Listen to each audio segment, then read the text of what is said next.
تو دوستو دعا کے بارے میں نبی صلی اللہ علیہ وسلم نے فرمایا کہ الدعاء حب العباد،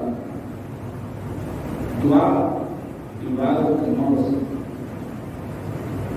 یعنی عبادت کا نچوڑ ہے۔ انسان سب کچھ کر لے اس کے باوجود دعا نہ کرے تو مقصد پورا نہیں۔ انسان کا مقصد جو ہے وصول ہے وہ اللہ سے مانگنا ہے، اس کا طلب کرنا ہے، اس کی نوازش اور اس کی ادا کو طلب کرنا ہے۔ ادا انسان اللہ کی جب ادا مانگتا ہے تو انسان کی جو طلب ہے وہ ادا تک موقوف نہیں ہونی چاہیے، بلکہ انسان کی جو طلب ہے وہ اللہ کی طرف پر جانا چاہیے، یعنی اللہ کا کرم طلب کرنا چاہیے۔ اللہ کی ادا سے اللہ کا کرم وسیع ہے۔ تو اس بات کو نشین کر دیں کہ ہمیشہ جب بھی دعا کریں صرف طلب تک بات نہ رہے، اس کی ادا تک بات نہ رہے بلکہ اس کی کرم تک بات رہے۔ اللہ سے یہ دعا کریں یا اللہ اپنا کرم نہ کریں۔ ایک حدیث پاک نبی پاک صلی اللہ علیہ وسلم نے نماز میں دعا مانگی، وہ ایک ایسی خوبصورت حدیث پاک ہے کہ ہمیں نماز کے لیے وہ دعا نبی پاک صلی اللہ علیہ وسلم نے نماز میں دعا مانگی، نماز میں بھی ہمیں فائدہ دے گی اور نماز کے پہلے بھی وہ دعا نبی پاک صلی اللہ علیہ وسلم نے مانگی تو وہ ہمیں وہ بھی فائدہ دے گی۔ نبی پاک صلی اللہ علیہ وسلم ارشاد فرماتے ہیں اس حدیث حضرت شداد بن اوس عن شداد بن اوس رضی اللہ تعالی قال كان رسول الله صلى الله عليه وسلم يقول في صلاته اللهم إني أسألك الثبات في الأمر، اے اللہ دین میں استقامت کا میں مجھ سے سوال کرتا ہوں، والعزیمۃ علی الرشد اور ہدایت پر پختگی اور مضبوطی کا سوال کرتا ہوں، واسألک شکر نعمتک وحسن عبادتک، اے اللہ تیری نعمت کے شکرانے کا سوال کرتا ہوں، اے اللہ میں اچھی عبادت کا سوال کرتا ہوں، واسألک قلبا سلیما، اے اللہ ایسے دل کا سوال کرتا ہوں جو سلامتی والا۔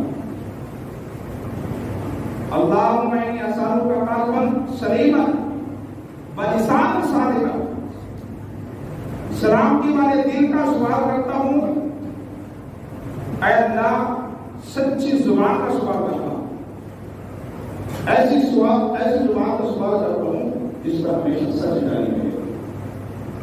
واسألک من خیر ما تعلم،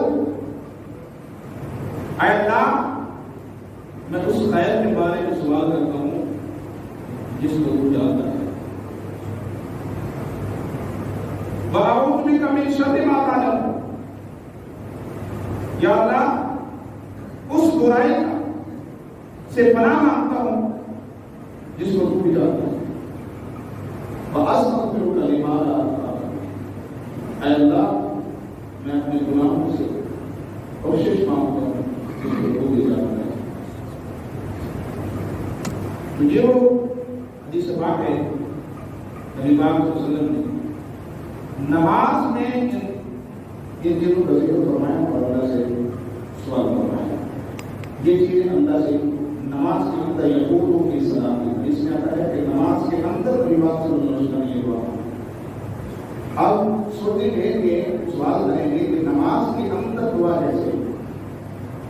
یاد رکھیے جب آپ نماز مکمل کر رہے ہوتے ہیں تو آخر میں جب آپ دعا کرتے ہیں رب اجعلنی مقیما الہ ہے، اس کے ساتھ آپ عربی میں اور بھی دعا مانگ سکتے ہیں۔ آخر میں رب اجعلنی کی جگہ یا رب اجعلنی کی بعد آپ کوئی بھی دعا جس کو آپ مناسب سمجھتے ہیں اللہ کی بارگاہ میں اس کا کرم اور اس کی طرف اس کی ادا مانگنا چاہتے ہیں تو آپ نماز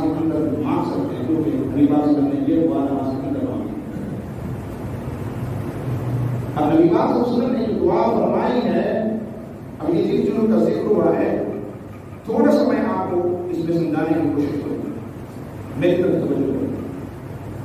نبی پاک صلی اللہ علیہ وسلم نے سب سے پہلے جو چیز ہے وہ دین میں استقامت کے بارے میں سوال فرمایا. باقی ساری چیزیں بعد میں مانگی، سب سے پہلے دین میں استقامت مانگی. اس کا مطلب یہ ہے کہ انسان کے لیے سب سے زیادہ ضروری ہے وہ ایمان ہے. یعنی سب چیزوں کا مقبول ہونا، منظور ہونا اور سب چیزوں کا ماننا ایمان پر مقبول ہے. اگر انسان کا ایمان مضبوط نہیں تو سمجھ میں انسان کو کچھ بھی نہیں ہے اور اس ایمان میں کوئی فائدہ نہیں. کیونکہ نبی پاک صلی اللہ علیہ وسلم نے سب سے پہلے ایمان میں، دین میں استقامت مانگی اور پھر ہدایت پر مضبوطی مانگی. یا اللہ ایمان میں بھی استقامت عطا فرما اور ہدایت پر بھی مضبوطی عطا فرما. ہم دعا مانگتے ہیں کہ صراط المستقیم، یا اللہ سیدھے راستے پر چلا، سیدھے راستے پر چلا، سیدھے راستے کی طرف ہدایت کی.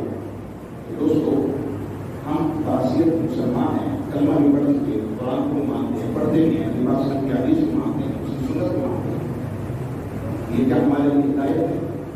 یقیناً یہ ہدایت ہے. اللہ نے ہمیں ہدایت عطا فرمائی ہے، قرآن جیسی نعمت عطا فرمائی ہے، رسول اللہ علیہ وسلم جیسی سیرت جیسی نعمت عطا فرمائی ہے.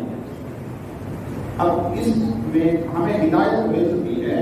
اس آیت کے اگر مفہوم پر نظر ڈالی جائے تو ہم جب ہدایت مل چکی ہے، اس میں ہم اس ہدایت پر استقامت کی دعا مانگتے ہیں.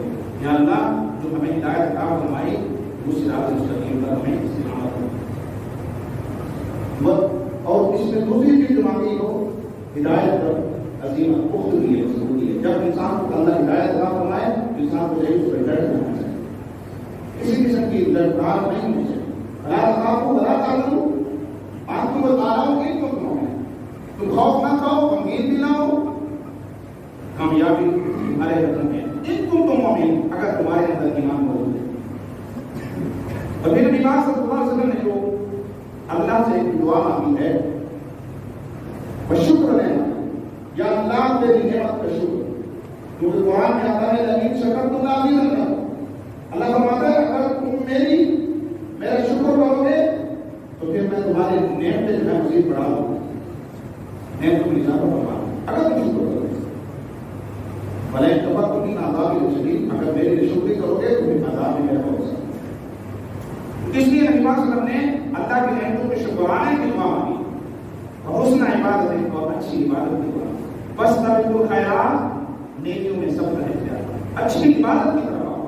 اس طرح نبی صلی اللہ علیہ وسلم خاص کا قلب سلیمہ، ایسے دل کی سوال کرتا ہوں جو سلامتی والا. اس کا مطلب یہ ہے قلب سلیم کسے کہتے ہیں کہ انسان کا دل گناہوں سے، کینے سے، دکھ سے، ٹکوری سے، ہر قسم کے گناہ سے انسان کا دل پاک اسے قلب سلیم ہے.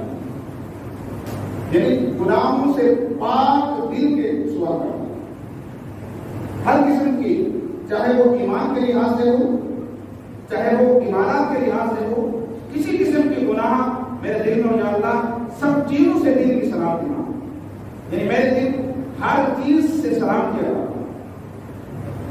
ہمارے روزمرہ کتنے ہمیں کبھی قلب سلیم بھی مانگا، زیادہ ہمارے دل کو صاف ہوا، ہمیں قلب سلیم مانگا. بلسان کے ساتھ لباس فرمایا، یا اللہ میں سچی زبان کی تجھ سے سوال کرتا ہوں، ایسی زبان عطا فرما جس پر سچ جاری ہے، جس پر جھوٹ نہ ہے. پھر نبی پاک صلی اللہ علیہ وسلم نے فرمایا من خیر ما تعلم، اس خیر سے، اس بھلائی کے بارے میں سوال کرتا ہوں جس کو تو جانتا ہے. یعنی انسان بھلائی کرتا ہے مگر انسان کو یہ نہیں پتا ہوتا کہ وہ انسان کے لیے جس کو وہ بھلائی سمجھتا ہے، جیسا کہ قرآن میں آتا ہے کہ ایک چیز کو تم اچھا سمجھتے ہو سکتا ہے وہ تمہارے نزدیک بری ہو، اور ایک چیز کو تم برا سمجھتے ہو سکتا ہے وہ تمہارے لیے اچھی ہو. اس بات کی خبر ہے اللہ کو ہے، یہ چیز اللہ بہتر جانتا ہے کہ کون سی چیز ہمارے لیے بہتر ہے.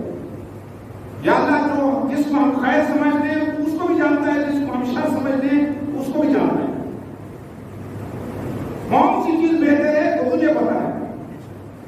ہم شر سمجھ بیٹھتے ہیں،